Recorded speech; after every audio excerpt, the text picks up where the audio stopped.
ஓம் சக்தி அங்காளம்மா, ஓம் சக்தி அங்காளம்மா, ஓம் சக்தி அங்காளம்மா. உலகம் பிறக்க முன் ஒரு நாழி முன் பிறந்தால், கலியுகம் பிறக்க முன் கால்நாடி முன் பிறந்தால், சூரியன் சந்திரன் இல்லாத நாட்டிலே முந்தி பிறந்தால், மூவரை ஈண்டெடுத்தால், செத்து பிழைத்தால், சிவனுக்கே பாரியானால், மாண்டு பிழைத்தால், மறுரூபமான மாயசக்தி எங்கள் ஆதிசக்தி, எங்கள் அங்காள பரமேஸ்வரி. சிவசிவை என்கிற தீவினையாளர், சிவசிவை என்றிட தீவினை மாலும், சிவசிவை என்றிட தேவரும் ஆவார், சிவசிவை என்னை சிவகதிதானே. ஐந்து கரத்தனை யானை முகத்தினை இந்திரன் இளம்பரை போலும் ஏற்றினை, நந்தி மகந்தனை ஞானக் கொழுந்தினை புந்தியில் வைத்தடி போட்டுகின்றேனே. நீங்கள் பார்த்துங்கிறது உலக புகழ்பெற்ற 51 சக்தி பீடங்களில் தலைமை பீடமாக இருக்கின்ற மேல்மலையனூர் அருள்மிகு அங்காள பரமேஸ்வரிய தாலாட்டம்மனை தான் நீங்கள் பார்த்துட்ருக்கீங்க. ஆதி காலத்தில் பார்த்தீங்கன்னா அம்மா தான் வந்து 5 தொழில்களும் அவங்க கண்ட்ரோலில் வச்சுருந்தாங்க.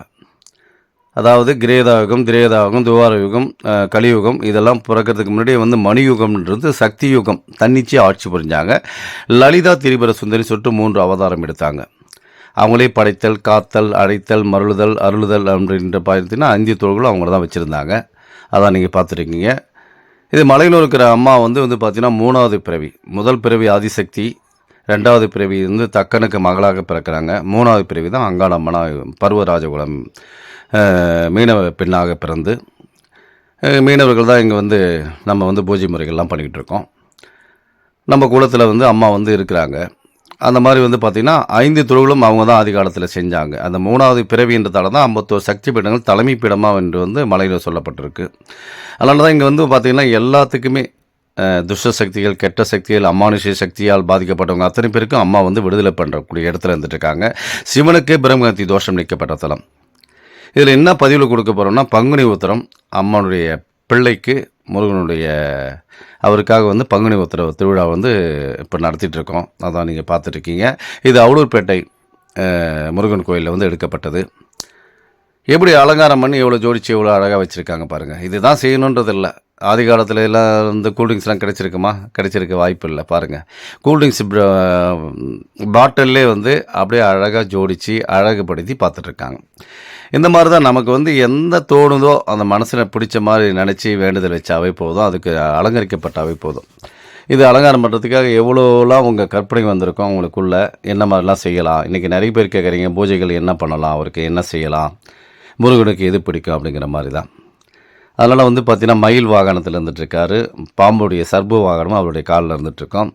இந்த பாம்புன்னாவே ராகு கேது தோஷம் அப்படிங்கிற போது எல்லாத்தையுமே எங்கள் கண்ட்ரோலில் வச்சுக்கிறேன்னு சொல்லிட்டு எல்லா இடத்துலையும் வந்து பாம்பு வந்து இருக்கும். எல்லா இடத்துலையுமே பார்த்திங்கன்னா பெருமாளுக்கு வந்து நாக வடிவமாகவே படுத்துட்டு இருப்பார், குடை பிடிக்கிற நாகமாக படுத்துட்டு இருப்பார். அம்மனுடைய காலில் வந்து பார்த்திங்கன்னா பிரம்மனுடைய சிரசானது மெடிக்கப்பட்டிருக்கு. அதே மாதிரி பார்த்திங்கன்னா சிவாலயங்கள்லாம் பார்த்திங்கன்னா நவகிரகங்களே இருக்காது. ஒரு சில கோயில்கள்லாம் உள்ளே போய் பார்த்திங்கன்னா பிரதிஷ்டப்பட்ட பெரிய பெரிய தலங்களில் பார்த்திங்கன்னா நவகிரகங்கள் இருக்காது. ஏன்னா அவங்களே வந்து அதை கண்ட்ரோல் பண்ணுற இடத்துல இருந்துட்டுருக்காங்க. மேல்மலையனூர் சிவனுடைய ஆலயங்கள் எல்லா இடத்துலையும் வந்து அவங்களே கண்ட்ரோல் இருந்துகிட்ருக்கு. அதனால தான் அந்த இடத்துல பக்தர்கள் அதிகமாக போயிட்டுருக்காங்க. திருச்செந்தூர் முருகன் கோயிலெலாம் பார்த்திங்கன்னா இப்போ எக்கச்சக்கமான கூட்டங்கள் போய்கிட்டே இருக்கிறாங்க. அது காரணம் என்னென்னா வந்து அங்கே வந்து அவர் வந்து காட்சி கொடுத்துட்ருக்கார். பழனியில் முருகனுடைய கோயிலே காட்சி கொடுத்துட்ருக்காரு. அங்கங்கே அவங்கவுங்க ஈர்க்கிற தன்மையானது இருக்குது. எனக்கு ரொம்ப பிடிக்கும்னு சொல்லுவாங்க. முருகரை எனக்கு ரொம்ப பிடிக்குங்க அப்படின்னுவாங்க. ஒரு சிலர் வந்து பார்த்திங்கன்னா பிள்ளையார்பட்டி விநாயகர் எனக்கு ரொம்ப பிடிக்குங்கன்னுவாங்க. அங்கங்கே இடத்துல மேல்மலையில் அங்காள பரமேஸ்வரர் ரொம்ப பிடிக்கும்னு சொல்லுவாங்க. சிவன் ஆலயங்களில் வந்து பார்த்திங்கன்னா திருவண்ணாமலை வந்து எனக்கு ரொம்ப பிடிக்கும்னு சொல்லுவாங்க. அதனால் அவங்கவுங்க பக்தி ஈடுபாடு அந்த இடத்துக்கு போகும்போது நம்மளே வந்து பக்தி மயமாக மாற ஆரம்பிக்கணும். அதான் நீங்கள் பார்த்துட்ருக்கீங்க. அவலூர்பேட்டை கோயிலில் வந்து எடுக்கப்பட்டது. இது வந்து குளம், தெப்ப குளம்னு சொல்லுவாங்க. இந்த குளத்தில் தான் வந்து நிறைய பேர் பார்த்துங்க குளிச்சுட்டு வேலை குத்திக்கிட்டு அப்படியே வந்து ஊர்வலம் வருவாங்க. காலையிலேருந்தே விடிகாத்தால 4 மணிலேருந்தே வேல் குத்திக்கிட்டு வருவாங்க. வேல் குத்திக்கிட்டு ஊர்வலமாக வந்து மறுபடியும் இந்த இடத்துல வருவாங்க. பாருங்கள், தீர்த்த காவடியெலாம் எடுத்துகிட்டு வந்துருக்காங்க பாருங்கள். இதுமாதிரி நேர்த்திக்கடன் 100 பேர் இருக்கிறோன்னா இன்றைக்கி வந்து 80 பேர் வந்து நேர்த்திக்கடன் இந்த மாதிரி கோயில் குளம் சுத்தம் போது தான் நம்முடைய கர்ம வினையானது தீர ஆரம்பிக்கும். மேற்கொண்டு நம்ம பிரச்சனைகளும் குறைய ஆரம்பிக்கும். ஏன்னா நான் நிறைய பேர் பார்க்குறேன். பார்த்தீங்கன்னா தேருக்கு வந்து நிறைய வந்தாங்க. எக்கச்சக்கமான கூட்டங்கள் காலையிலேருந்தே. அந்த குளத்தில் பாருங்கள் எவ்வளோ அழகான அற்புதமாக இருக்குது அந்த குளம். அது அவலூர்பேட்டை மலை மேலே வந்து முருகனுடைய காட்சி கொடுத்துருக்காரு. அந்தந்த இடத்துலையும் அந்தந்த ஒரு இது இருக்குது பாருங்கள், அமைப்பு அவ்வளோ அம்சமாக இருக்கும். இந்த குளம் எப்படி வடிவமைக்கப்பட்டிருக்கு, அதனால் அந்த ஒரு வருஷம் இந்த ஒரு நாளாவது நம்ம வந்து பங்குனி உத்திரத்துக்கு முருகனுடைய வடிவத்தை வந்து எதனா ஒன்று எடுத்துக்கணும் தான் எடுத்துக்கிட்டு இருக்காங்க. அதான் நீங்கள் பார்த்துட்ருக்கீங்க.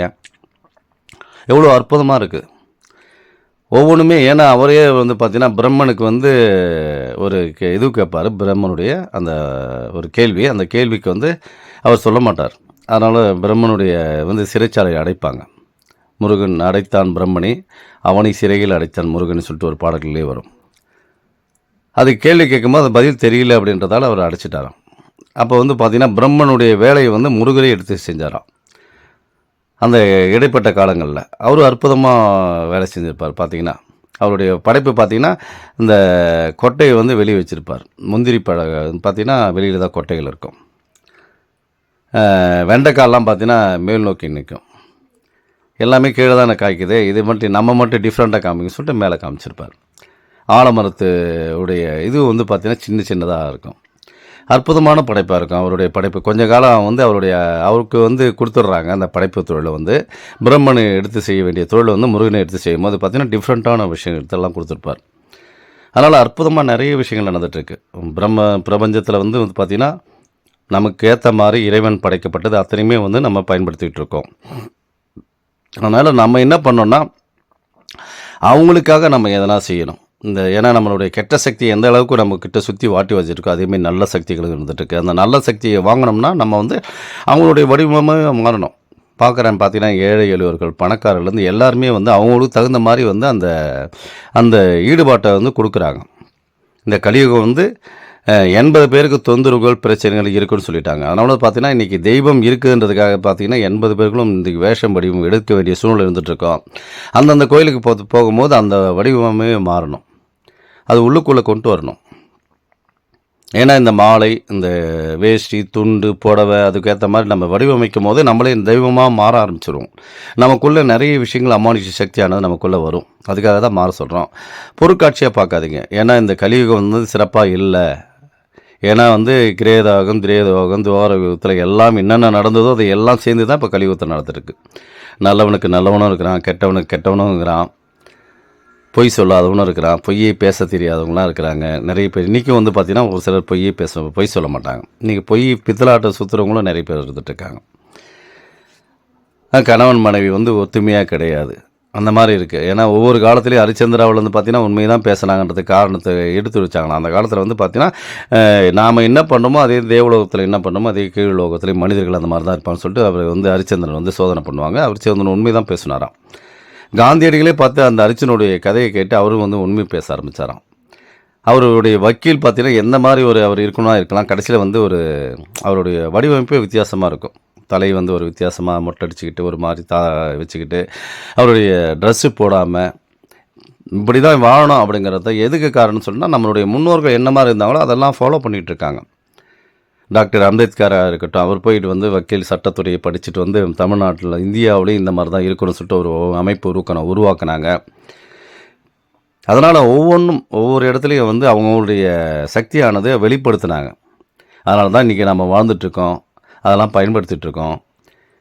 இன்றைக்கி வந்து பார்த்திங்கன்னா இந்த மாதிரி தெய்வங்கள்லாம் நம்ம கூட வரணும்னா தெய்வத்தை சக்தியாக மாறணும். நம்ம வந்து அதுக்கு உள்ள வடிவத்தை நம்ம எடுக்கணும். பாருங்கள், நிறைய பேர் வந்து காவடிலாம் தூக்கிட்டு வந்தாங்க, அதையும் நான் பார்த்தேன். மேற்கொண்டு பார்த்திங்கன்னா தேர் இழுக்கிறதுக்காக சக்கரங்கள்லேருந்து அந்த தேரோடைய வடிவமைப்பையும் அப்படியே பேப்பராலே செஞ்சு அவங்களே வந்து செஞ்சு எந்தளவுக்கு அழகுபடுத்தி எவ்வளோ வித்தியாசமாக வச்சுருக்காங்க பாருங்கள். அதை வந்து நொங்கு கட்டியிருந்தாங்க. மேற்கொண்டு பார்த்திங்கன்னா அந்த ஈச்சங்காய்ங்கள்லாம் வந்து கட்டி விட்டுருக்காங்க. இன்றைக்கி அது வந்து விலை மதிக்கப்பட்டது. இன்றைக்கி நம்ம வந்து விலை கொடுத்தா வாங்க போகிறோம், ஒன்றும் கிடையாது. அதனால் பார்த்திங்கன்னா விலை நாங்கள் இது தான் செய்யணும், எங்ககிட்ட காசு போட்டு தான் செய்யணும்லாம் இல்லை. உங்கள்கிட்ட என்ன இருக்குதோ அதை செய்யலாம். அதுதான் பார்த்திங்கன்னா பெருமாளுக்கு துளசி தீர்த்தமாக கொடுப்பாங்க.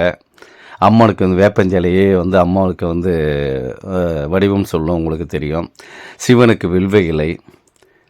அதனால் ஒவ்வொரு இடத்துலையும் அந்தந்த இடத்துக்கு தகுந்த மாதிரி இன்றைக்கி விலை மதிப்பே கிடையாது. அதுக்கெல்லாம் வந்து நீங்கள் வந்து எதை வேணாலும் வாங்கி நம்ம கையில் கிடைச்சி இருக்கிறத பயன்படுத்தி வந்து படையல் போடலாம். இதுதான் போடணும்னு அவசியம் இல்லை. பார்த்துட்ருக்கீங்க தேருடைய வடிவமாக வந்து எக்கச்சக்கமான தேர்கள் நிற்கப்பட்டிருக்கு. அதான் நீங்கள் பார்த்துட்ருக்கீங்க. பங்குனி உத்திரத்தில் வந்து நம்ம எடுக்கப்பட்டது அவுளூர்பேட்டை கோயிலில் போயிட்டு எடுத்தேன். அதனால் வந்து நீங்களும் அந்த நம்ம அதுக்கேற்ற மாதிரி மாறுதல் நமக்குள்ளே வரணும். இறை வழிபாடு நமக்குள்ளே வரணும். முருகா என்று அழைக்கவா, முருத்துக்குமரா என்று அழைக்கவா, கந்தா என்று அழைக்கவா, கதிர்வேலா என்று அழைக்கவான்னு சொல்லிட்டு அந்த முருகனுடைய சிந்தனையாகவே மாற ஆரம்பிக்கணும். இன்றைக்கி ஒரு நாளாவது அவருக்காக விரதம் இருந்து அது எல்லாத்தையும் நம்ம பார்த்துட்டு வந்தோம்னா நிச்சயமாக நமக்குள்ளே அந்த தெய்வ சக்தியானது உள்ளுக்குள்ளே வரும். இந்த கோயில் ஒன்றும் பெரிய பிரபலம் பெற்ற கோயில்னு நான் சொல்லலை. இந்த கோயில் வந்து பெரிய சக்தி வாய்ந்த கோயில்கள்னு சொல்லலை. இதுக்கு காரணம் என்னென்னா, சக்தி எல்லா இடத்துலையுமே நிறைஞ்சிருக்கு. அது இருக்குதுன்னு நினச்சின்னா அந்த இடத்துல கோயிலுடைய சக்தி இருக்கும்னு நினைக்கலாம். இல்லைன்னு நினச்சின்னா அந்த இடத்துல ஒன்றுமே இருக்காது. நீங்கள் மனிதர்கள் வந்து தேடிட்டுருக்காங்க நிறைய விஷயத்துக்காக. அதாவது இறைவனே வந்து ஒரு தடவை வந்து காட்சி கொடுக்குறாராம் அந்த நாட்டுடைய மன்னனுக்காக. அவர் மன்னன் சொல்கிறாரு, ஐயா நான் வந்து உன்னுடைய வடிவத்தை நான் பார்த்தேன், எனக்கு வந்து ஒரே ஒரு ஆசை. என்ன ஆசை? நீ எதை வேணாலும் கிளிப்பா நான் தரேன்னு சொல்கிறாரு. அப்போ வந்து இறைவன் சொல்கிறாரு, நீ எதை கேட்டால் நான் கொடுக்க ரெடியாகிறேன், உனக்கு என்ன வேணும்னு. நான் பார்த்த மாதிரி என்னுடைய மக்கள், என்னுடைய ஊரில் இருக்கிற மனைவியாக இருக்கட்டும், மந்திரிகள் எல்லாருமே ஊரில் இருக்கிற அத்தனை பேர்களும் வந்து பார்க்கணும் ஒன்று ஐயா அப்படின்னு சொல்லிட்டு சொல்கிறாரு. சரி இட்டுட்டு வா, தாராளமாக எடுத்துட்டு வா, நான் மலை மேலே நின்றுட்டுருக்கேன், அந்த மலை மேலே வந்து கூட்டணும், எல்லாருக்கும் நான் காட்சி கொடுக்குறேன்னு சொல்லிட்டு அந்த இறைவன் சொல்கிறார். அப்போ என்ன பண்ணுறாரு, ஊரில் தண்டாவரெல்லாம் போட்டுவிட்டாங்க. எல்லாருமே மக்களுக்கு ஏற்றாலுமே இறைவனை வந்து நான் நேரடியாக பார்த்தேன், அதனால் எல்லாருக்குமே அந்த காட்சி கொடுத்து இறைவன் ரெடியாக இருக்கிறாரு, வாங்க எல்லாருமே பார்க்கலாம்னு சொல்லிட்டு எல்லாருமே கூப்பிட்றாங்க. கூடும்போது எல்லாருமே வந்து அதான் நீங்கள் தேருடைய இதெல்லாம் பார்த்துருக்கீங்க. தேரெல்லாம் வந்து எக்கச்சக்கமான தேர்கள் வரவைக்கப்பட்டிருக்குது. பக்கத்து ஊர்லேருந்து அந்த அவுளுப்பேட்டை சுற்றி வர கிராமத்துலேருந்து எல்லாருமே வந்து இந்த வடிவம் எடுப்பாங்க. அதான் நான் காமிச்சிட்ருக்கேன். அப்போ மக்கள் எல்லாமே வந்து வராங்க. சரி கடவுள் பார்த்துருக்காரு, ராஜா வந்து நம்மளும் பார்க்கணும்னு சொல்லிட்டு வராங்க. வரும்போது பார்த்தீங்கன்னா மேலே ஏறி போகும்போது பார்த்தீங்கன்னா ஒரு இடத்துல பார்த்தீங்கன்னா வந்து செம்பு கல்லாகவே இருக்குது. கல்லுங்கள்லாம் பார்த்தீங்கன்னா செம்பாக இருக்குது, பித்தளை மாதிரி அந்த வடிவத்தில். நிறைய பேர் பார்த்தாங்க, சரி இந்த பித்தளையை நம்ம எடுத்துகிட்டு போனால் காசாக்கலாமே, நம்ம இறைவனை பார்த்து நம்ம என்ன பண்ண போகிறோம், நமக்கு இதுவே போதுமே சொல்லிட்டு என்ன பண்ணுறாங்க, அவங்கவுங்க உடச்சி அந்த கல்லை உடச்சி பேக்கப் பண்ணி பாதி பேர் இறங்கிட்டாங்க. அவருக்கு சொல்கிறாரு ராஜா வந்து, இல்லைங்க தெய்வத்தை விட ஒரு இன்னும் பெரிய இதெல்லாம் ஒரு பெரிய பொக்கிஷம் இல்லை, வாங்க தெய்வம் மேலே இருக்குது நம்ம போகலாம் அப்படின்ட்டாங்க. இல்லைங்க எனக்கு வந்து தெய்வத்தை பார்த்து நாங்கள் என்ன பண்ண போகிறோம், எனக்கு இது கிடைச்சாவே போதும் சொல்லிட்டு கீழே இறங்கிறாங்க. அப்புறம் மறுபடியும் மேலே ஏறுறாங்க. இன்னும் பாதி பேர் மேலே ஏறிட்டு இருக்காங்க. மேலே பார்த்தீங்கன்னா தங்கமாக அவருக்கு வந்து வெள்ளி மாதிரி அங்கே காட்டுறார். அங்கே மலை மேலே வந்து வெள்ளி இருக்கிற மாதிரி. வெள்ளியை பார்த்தோன்னே மக்களுக்கு ஆசையாகி போச்சு. ஆனால் வெள்ளி இவ்வளோ பொருள் விலை வந்த பொருளாக இருக்குன்னு சொல்லிட்டு நிறைய பேர் என்ன பண்ணாங்க, வெள்ளி எடுத்துகிட்டு பாதி பேர் அதுலேயும் பாதி பேர் குறைஞ்சிட்டாங்க. வாங்க இறைவனை பார்க்கலான்னா யாருமே கேட்கல. எனக்கு வந்து இறைவனை பார்க்கறத விட இந்த பொருள் தான் எனக்கு முக்கியம் சொல்லிட்டு இறங்கிடுறாங்க. மேற்கொண்டு அடுத்த நபர்கள் கொஞ்சம் தூரம் ஏற ஆரம்பிக்கிறாங்க. அங்கே தங்கமாக காட்சி கொடுக்குறாரு. தங்கத்தை பார்த்தோன்னே மனம் இறங்கி நிறைய பேர் வந்து தங்கத்தை வெட்டி எடுத்துகிட்டு அதை பேக்கப் பண்ணி இன்னும் பாதி பேர் இறங்கிடுறாங்க. இன்னும் கொஞ்சம் வசதி தான் இருக்கிறாங்க. ஒரு அந்த மந்திரி சபையில் இருக்கிற ஒரு முக்கியமான நபர்கள் மட்டும் மேலே ஏறுறாங்க. மேலே ஏறும் பார்த்தீங்கன்னா ஒரு வைடூரியம் சொல்லிட்டு வைடூரியம் அந்த மாதிரிலாம் காமிக்கும் போது என்ன பண்ணாங்கன்னா, எல்லாருமே மனைவி உள்பட மந்திரியிலேருந்து சபையிலேருந்து அத்தனை பேரும் என்ன பண்ணாங்க, மூட்டை கட்டிட்டு கீழே இறங்கிட்டாங்க. ராஜா மட்டும்தான் இருக்கிறார். சரி என்னடா இது எல்லாத்தையுமே கீழே இறங்கிட்டா சொல்லிட்டு ராஜா மேலே ஏறி போய் பார்க்கும்போது பார்த்தா இறைவன் மட்டும் நின்றுட்டுருக்கார். நான் என்ன சொன்னேன், ஏன்னா உனக்கு மட்டும்தான் அந்த காட்சி கொடுக்குற இடத்துல நான் இருந்துகிட்ருக்கேன், அதனால தான் நீ பார்த்த, அவங்கெல்லாம் யாருமே வந்து பொருளாக தான் பார்த்தாங்க. ஏன்னா நீயே வந்து இந்த நாட்டோட ராஜா, நீ எல்லாத்துக்குமே பார்த்து தான் வந்திருப்ப. பணம் பொருள் புகழ் எல்லாத்தையும் கடந்து தான் நீ ஒரு இடத்துல உட்காந்துருக்க. அதனால் உனக்கு தான் ஆசை இல்லை. ஆனால் மக்கள் எல்லாமே பின்னடிக்கிறவங்க அத்தனை பேரும் வந்து ஆசைப்பட்டு தான் வந்துட்டுருக்காங்க. அந்த இடத்தை அடையிறதுக்கே ராஜாவோடைய இடத்தை அடையிறதுக்கே நிறைய பேர் வந்து முற்றி போட்டு முயற்சி பண்ணிகிட்ருக்காங்க. நமக்கு பின்னாடி பல வேலைகள் செஞ்சிட்ருக்காங்க. ஆனால் நீ மட்டும்தான் எதுக்குமே ஆசைப்படலை. காரணம் என்னென்னா, நீ ஒரு கிங் மேக்கர், நீ ஒரு ராஜா, அதனால தான் நீ எதுக்கு ஆசைப்படலை, அதுக்காக தான் உனக்கு நான் காட்சி கொடுத்தேன் அப்படின்னு சொல்கிறார்.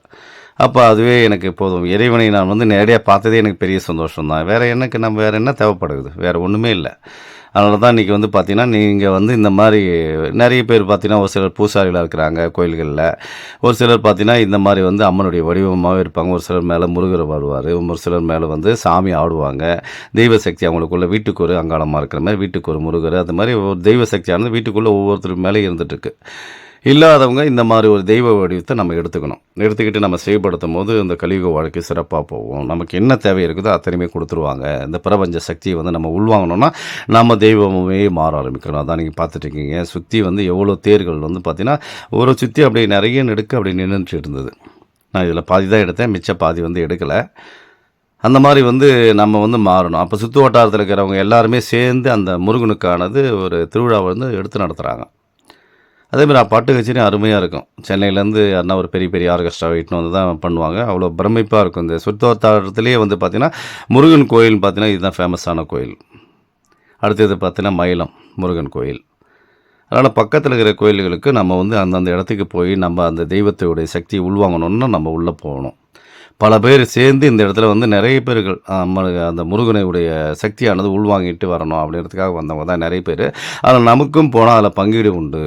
அதுக்காக தான் இந்த இடத்துக்கெல்லாம் நாம் போகிறோம். அதுக்காக தான் ஒரு கும்பாபிஷேகம் பண்ணால் எல்லாருமே கலந்துங்கன்னு சொல்லுவாங்க. அந்த தீர்த்த தண்ணி மேலே பட்டாவே நம்ம புனித நீரானது. ஏன்னா ஒரு சில கோயில்கள் வந்து எத்தனை வருஷம் கழித்து ஒரு கோயில் உருவாக்கப்பட்டிருக்கு, அது கும்பாபிஷேகம்லாம் பண்ணுறாங்க. அதான் நீங்கள் பார்த்துருக்கீங்க. ஈச்சம்பழம் பாருங்கள், ஈச்சம்பழம். அது வந்து பார்த்திங்கன்னா பாருங்கள், கரும்பு பேப்பரில் ஒட்டி அழகுப்படுத்தி எந்த மாதிரி முருகரை வந்து உள்ளே உட்கார வச்சு எந்த மாதிரி பண்ணுறாங்க பாருங்கள். அந்த மாதிரி வந்து நமக்கு பிடிச்ச மாதிரி என்ன தோணுதோ அதை செஞ்சாவே போதும். இதுதான் செய்யணும்னு அவசியம் இல்லை. அதான் நீங்கள் பார்த்துறீங்க. வேலுடைய சூளம் வந்து நிறைய பேர் வந்து வேல் அழகு குத்திக்கிட்டு சூளத்தை தாள்லாம் இது பண்ணிக்கிட்டு வந்தாங்க. நிறைய பேர் அன்னதானங்கள் உபயோகம் பண்ணாங்க.